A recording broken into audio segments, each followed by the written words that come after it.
Hello guys, ang lulutuin ko ngayon munggo dahil Biyernes, yan ang ulam namin. Nilaga ko na tapos i-strain ko dito.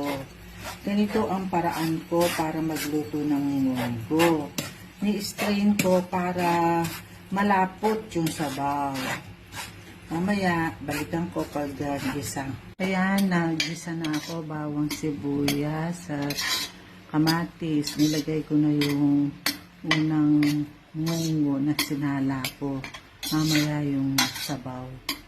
Lagay ko na yung malunggay.